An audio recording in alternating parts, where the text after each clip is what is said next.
الحمد لله وكفى وسلام على عباده الذين اصطفى أما بعد فقد قال الله تبارك وتعالى في القرآن المجيد والفرقان الحميد فأعوذ بالله من الشيطان الرجيم بسم الله الرحمن الرحيم الذي خلق الموت والحياة ليبلوكم أيكم أحسن عملا وهو العزيز الغفور بسم الله الرحمن الرحيم ومن يعمل من الصالحات وهو مؤمن فأولئك يدخلوا الجنة ولا يظلمون نقيرا وقد ورد في الحديث عن أبي بكرة رضي الله تعالى عنه أن رجلا قال يا رسول الله أي الناس خير؟ قال من طال عمره وحسن عمله وشر الناس من طال عمره وساء عمله أو كما قال عليه الصلاة والسلام رواه الترمذي۔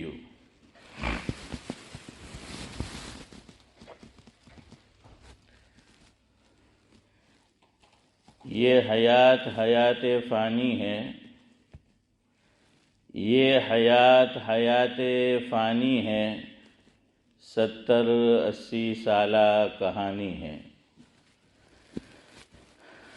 یہ حیات فانی ہے، 70-80 سالہ کہانی ہے، بچپن بڑھاپا اور جوانی ہے، بچپن بڑھاپا اور جوانی ہے، ابن آدم کی بس یہی کہانی ہے۔ ہوں گے ساتھ نیک اعمال تو قبر میں راحت رسانی ہے، ہوں گے ساتھ نیک اعمال تو قبر میں راحت رسانی ہے، بغیر اعمال صالحہ کیے فردوس کی چاہت نری نادانی ہے، بغیر اعمال صالحہ کیے فردوس کی چاہت نری نادانی ہے، سلام رہنا ہما وقت چاک و چوبند، سلام رہنا ہما وقت چاک و چوبند، کسی وقت بھی آ سکتا حکم ربانی ہے۔ بزرگان محترم، رجب کے مہینے کا آغاز ہوا چاہتا ہے۔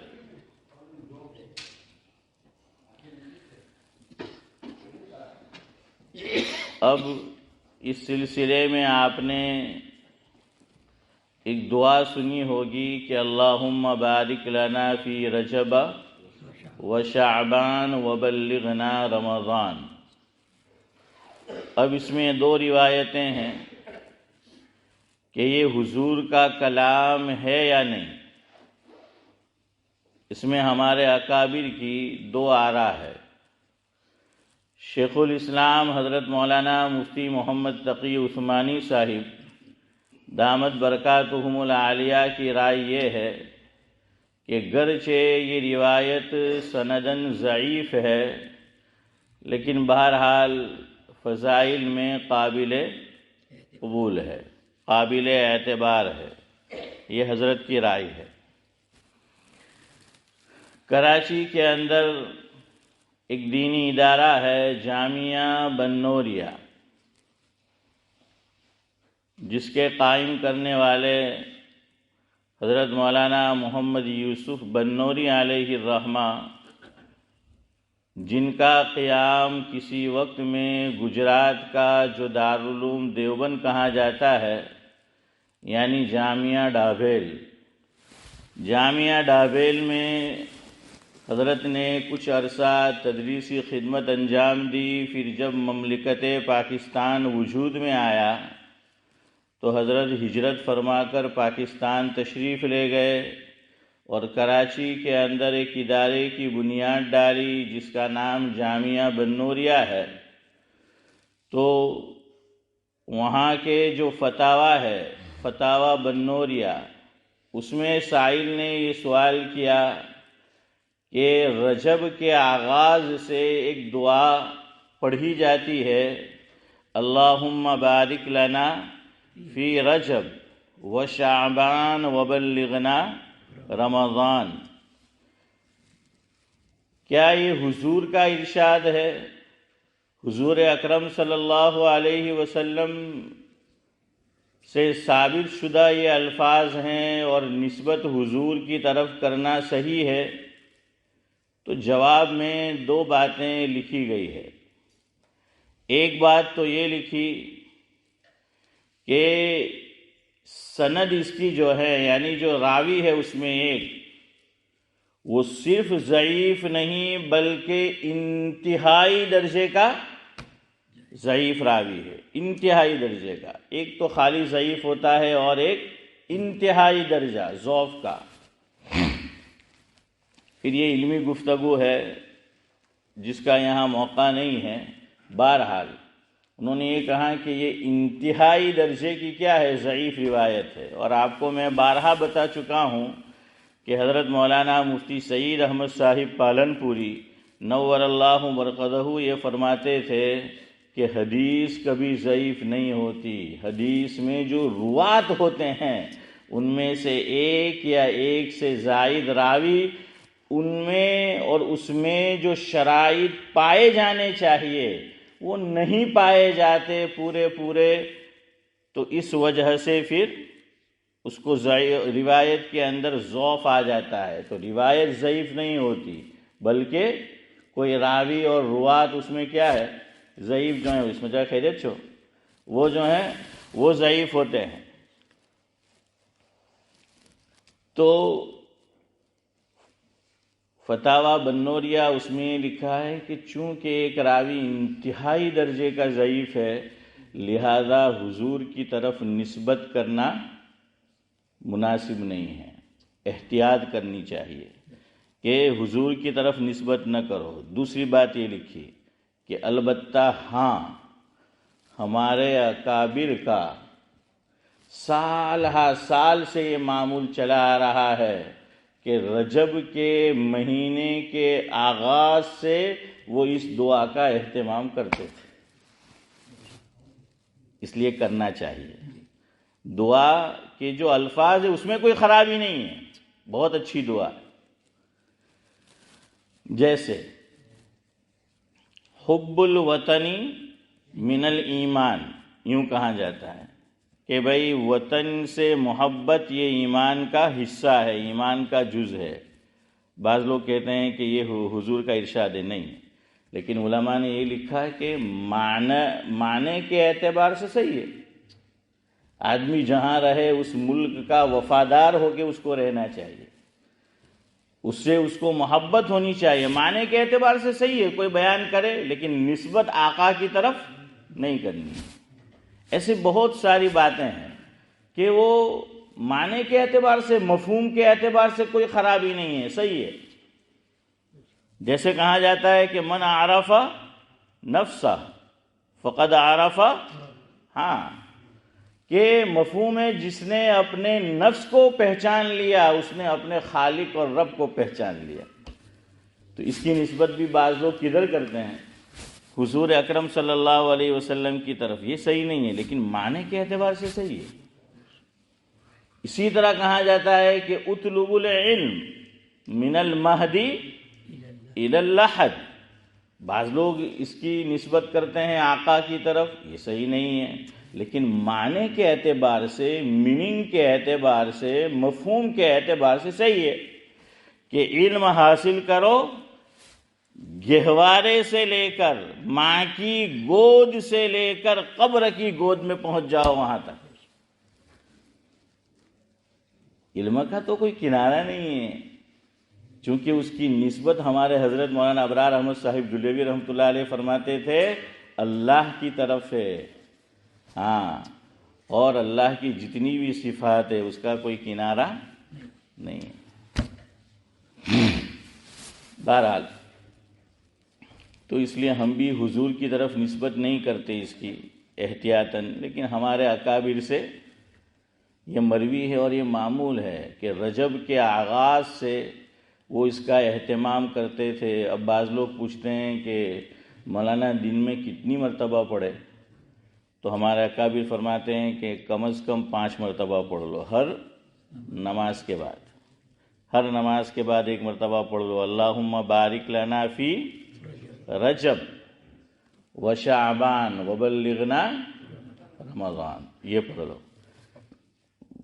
مفہوم یہ ہے کہ اللہ برکت دے ہمارے لیے رجب اور شعبان کے مہینے میں، یعنی ہماری زندگی میں برکت دے، اور ہماری ملاقات رمضان المبارک سے، اور رمضان المبارک کی ملاقات ہم سے کرا دے۔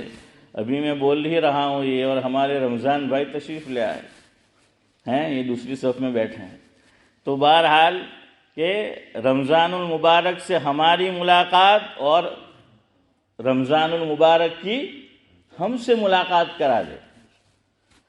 مجھے یاد ہے میں فارسی اول میں تھا جامعہ ڈابیل میں، میرے درجہ تجوید کے استاد قاری عبدالرحمن صاحب، سرنیم تو ہے نانا لیکن وہ مشہور ہے، معروف ہے وہ خاندان بزرگ کے نام سے، بزرگ کی سرنیم سے، قاری عبدالرحمن صاحب بقید حیات ہے، اللہ تعالیٰ ان کا سایہ ہم پر دائر سلامت رکھے۔ وہ جو تنبیہ الغافلین مولانا استعمال کرتے تھے وہ نیتر کی ہوتی تھی۔ کس کی؟ ہاں، نیتر کی۔ اور نیتر کی آپ کو معلوم ہے، تو ہم بچے ہنسی میں کہاں کرتے تھے کہ آسمان پر ایک تو ہوائی جہاز اڑتا ہے، پلین تو ویمان کہتے ہیں گجراتی میں، اور دوسرے کو راکٹ بولتے ہیں۔ راکٹ پاس بھی ہو جائے تو اپنا نشان چھوڑ جاتا ہے، جیسے سانپ ہے فاروق بھائی، وہ چلا بھی جائے تو کیا ہے، ہاں وہ نشان چھوڑ جاتا ہے۔ تو حضرت وہ کھڑے کھڑے ہم سے سنتے تھے، اجرا بھی اور دعا بھی، اور یوں مارتے تھے اوپر سے، تو جہاں لگتی تھی وہ نشان چھوڑ جاتی تھی۔ اور ٹھنڈی کا زمانہ، اور پہلا ہی گھنٹہ ہمارا فرض اول میں، پہلا گھنٹہ تجوید کا، اور ٹھنڈی بلا کی، اب اس میں تو اور زیادہ لگتا ہے۔ تو وہ رجب کا مہینہ شروع ہونے والا ہوتا تو ہمیں کاپی میں نوٹ بک میں لکھواتے تھے کہ لکھو دعا، اللہم بارک لنا فی رجب و شعبان وبلغنا رمضان، اور فرماتے تھے کہ میں سنوں گا اب۔ اور عام طور سے سبق جمعرات کو یہ دیتے تھے اور سنیچر کو سنانا ہوتا تھا۔ اب ہم جو قریب کے لوگ ہیں، اور اس میں میں بھی شامل، ہماری عادت تھی کہ جمعہ کو پڑھنے نہیں جانے کا، کہ جمعہ کے مغرب بعد وہ تو شروع ہو جاتی ہے پڑھائی، تو ہم صبح میں جاتے تھے۔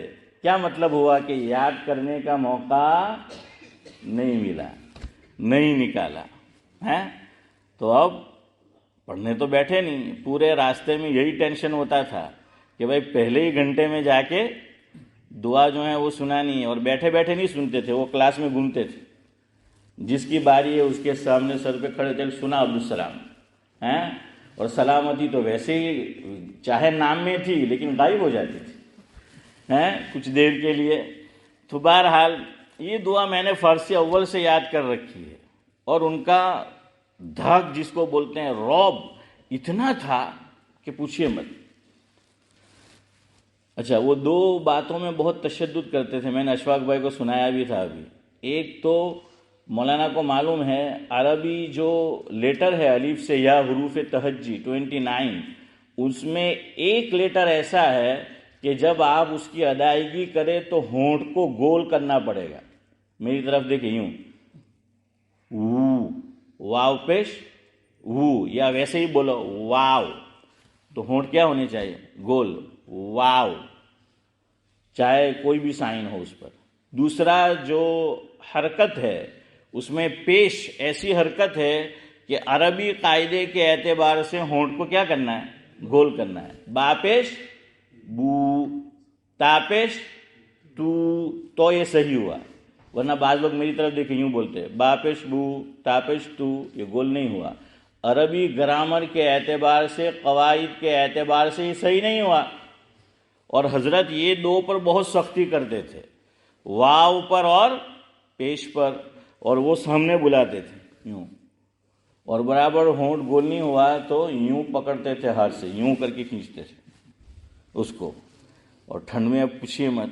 اب میں یہاں مسجد میں امام بن کر آیا، کچھ عرصہ پہلے حضرت برطانیہ تشریف لائے تھے. مفتی عمر فاروق صاحب جو ہیں ہمارے دامت برکاتہم العالیہ، ان کے عقد میں حضرت کی بہن ہے. تو مجھے پتہ چلا تو میں نے دعوت دی، حضرت تشریف لائے گھر کھانے کے لیے. تو ذرا بے تکلفی بھی ہو گئی ہے اب. تو میں نے حضرت سے کہا کہ حضرت روزانہ میں تو آپ کو یاد کرتا ہوں، کسی استاد کو بھولوں یا نہ بھولوں آپ کو نہیں بھول سکتا. تو ہنسنے لگے کہ کیا کہنا چاہتا ہے. میں نے کہا حضرت نماز پڑھانی پڑتی ہے تو روزانہ واو تو کہیں نہ کہیں آ ہی جاتا ہے اور پیش آ ہی جاتا ہے. تو میں ہونٹ گول نہ بھی کرنا چاہوں تو وہ گول ہو جاتے ہیں. فٹ بالر کو تو بڑی محنت کرنی پڑتی ہے اسٹرائکر کو کہ بھائی ڈائریکٹ گول کرے. میں نے کہا یہ تو گول ہو ہی جاتے میرے. تو ہنسنے لگے. تو میں نے کہا آپ نے محنت اتنی کروائی ہے اور سختی جو ہے وہ اتنی تھی کہ وہ ہو ہی جاتی ہے. خیر، تو یہ دعا اسی وقت سے یاد کرائی تھی. اللہم بارک لنا فی رجب و شعبان و بلغنا رمضان. اس کا جو مفہوم ہے اس میں یہ مانگا گیا ہے کہ اللہ زندگی میں کیا عطا فرما؟ برکت نصیب فرما. بس بیسک یہ چیز ہے. زندگی بہت بڑی اللہ تعالیٰ کی نعمت ہے. یہ جتنی بھی نعمتیں ہیں یہ زندگی ہے تو ہے، ورنہ کچھ نہیں ہے. ہاں، ورنہ آنکھیں کھلی ہوتی ہے، روح نہیں ہوتی تو پھر ختم ہے.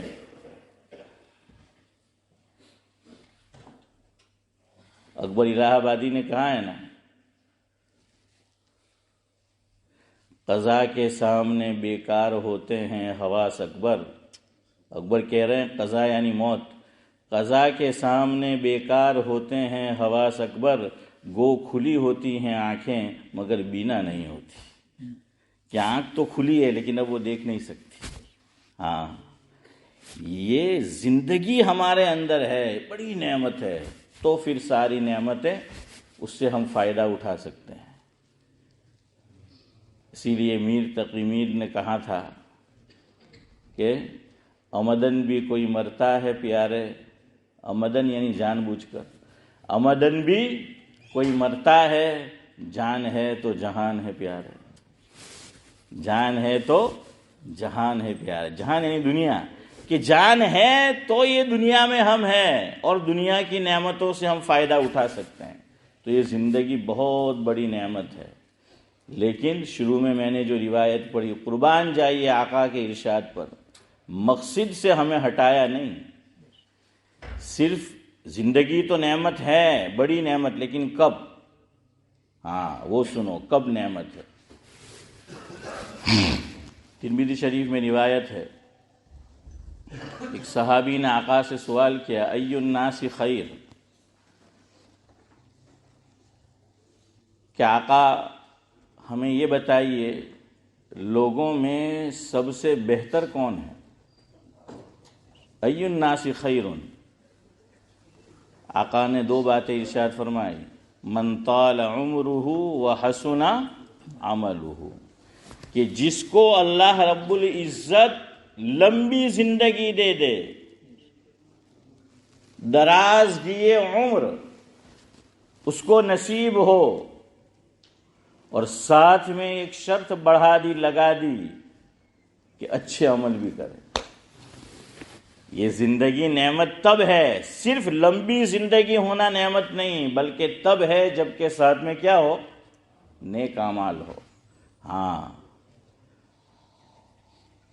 اسی لیے علماء نے یہ لکھا ہے، کسی کے یہاں اولاد نہ ہو رہی ہو، شادی کے 3 سال گزر گئے، 5 سال گزر گئے، 10 سال گزر گئے، اولاد نہیں ہو رہی ہے، ہر آدمی چاہتا ہے کہ اولاد کی نعمت اللہ اسے نصیب کرے نکاح کے بعد. تو بعض لوگ یوں دعا کرتے ہیں اللہ اولاد نصیب فرما، اللہ اولاد عطا فرما، اولاد کی دولت سے مالا مال، ہمیں نعمت سے مالا مال فرما. ہمارے اکابر نے لکھا ہے کہ صرف اولاد نہیں مانگنا چاہیے بلکہ ساتھ میں یوں مانگو کہ اللہ اولاد عطا فرما اور نیک صالح اولاد عطا فرما. اور یہ قرآن سے پتہ چلتا ہے. حضرت ابراہیم علیہ السلام کی اہلیہ کی گود بھی خالی تھی، اولاد نہیں تھی شروع میں، لیکن قرآن کریم میری اور آپ کی رہنمائی کرتا ہے. 23واں پارہ سورہ صافات، حضرت ابراہیم علیہ السلام نے کیا دعا مانگی کہ رب ہب لی من الصالحین، رب ہب لی من الصالحین. حضرت زکریا علیہ السلام کی جو اہلیہ ہے ان کی گود بھی خالی ہے. اور ایک خاص موقع پر، خاص واقعے کو دیکھ کر حضرت زکریا علیہ السلام نے بارگاہ ایزدی میں ہاتھ اٹھا دیے، دست دعا دراز کر دیا اور کیا مانگا؟ ربی ہب لی من لدنک ذریۃ طیبہ. قید بڑھائیے، کیسی اولاد؟ طیبہ، طیب. ربی ہب لی من لدنک ذریۃ طیبہ. اور ابراہیم علیہ السلام نے یہ دعا مانگی کہ ربی ہب لی من الصالحین. ہاں، اس لیے صرف اولاد نہ مانگو، ساتھ میں یہ مانگو کہ اللہ مجھے نیک اولاد دے. ورنہ کیا ہوتا ہے پتہ ہے؟ حضرت مولانا نے کتاب پڑھی ہے، شیخ سعدی علیہ الرحمت. سعدی نے بڑی عبرت کی باتیں لکھی ہے، بڑی کام کی باتیں لکھی ہے. فرمایا کہ ایک جوڑا تھا، ایک کپل تھا، شادی کے بعد ان کے یہاں اولاد نہیں ہو رہی تھی، تو دونوں سفر کر کے پہنچے کہاں پر؟ کعبۃ اللہ، مکہ مکرمہ. وہاں جا کر اللہ رب العزت سے رو رو کر گڑ گڑا کر دعا کی کہ اللہ ہمیں اولاد عطا فرما. لیکن نیک صالح یہ جملہ نہیں بڑھایا تھا، صرف اولاد مانگی تھی. سعدی آگے لکھتے ہیں کہ صرف ایک اولاد ہوئی ان کے گھر پر، اور وہ جو کپل تھا، وہ جو جوڑا تھا بہت مالدار تھا، پیسے والے لوگ تھے.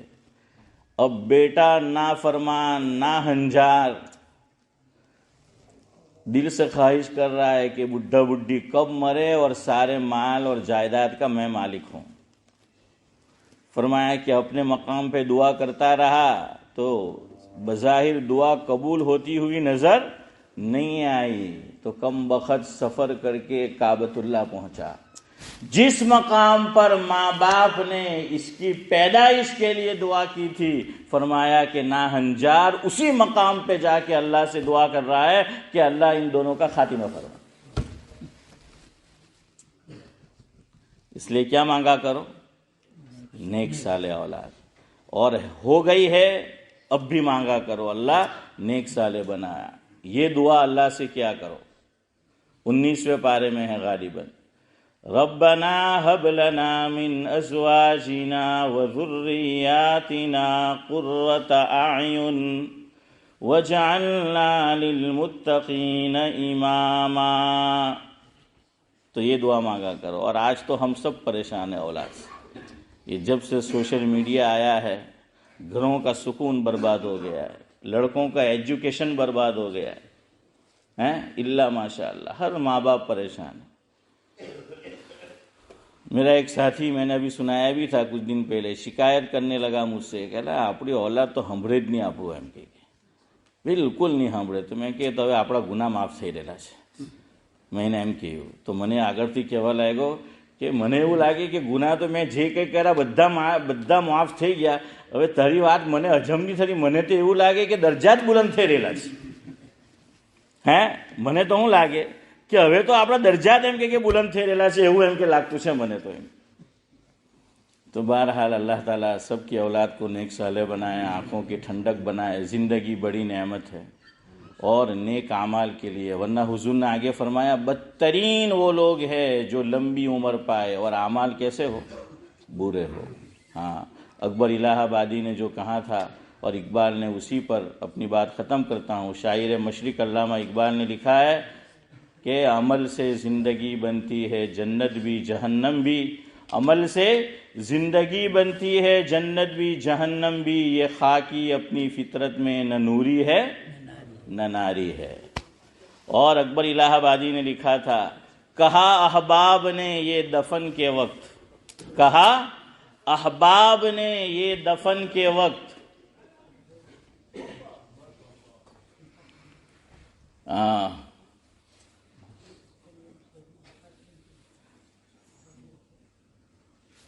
چلے دیکھیں دوسرا مصرع ہے کہ کہا احباب نے یہ دفن کے وقت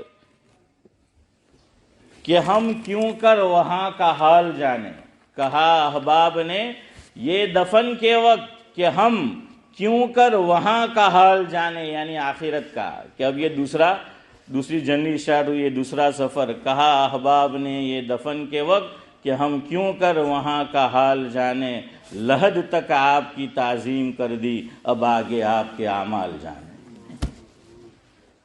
لحد تک آپ کی تعظیم کر دی اب آگے آپ کے اعمال جانیں۔ اللہ رب العزت مجھے بھی سب سے پہلے، میں زیادہ محتاج ہوں، اور پھر ہم سب کو زندگی کی صحیح قدر کرنے کی توفیق نصیب فرمائے۔ اعمال صالحہ اپنے دامن میں خوب سے خوب تر سمیٹ کر لے جانے کی جو ہے وہ توفیق نصیب فرمائے۔ سبحان اللہ و بحمدہ، سبحانک اللہم و بحمدک، نشہد ان لا الہ الا انت،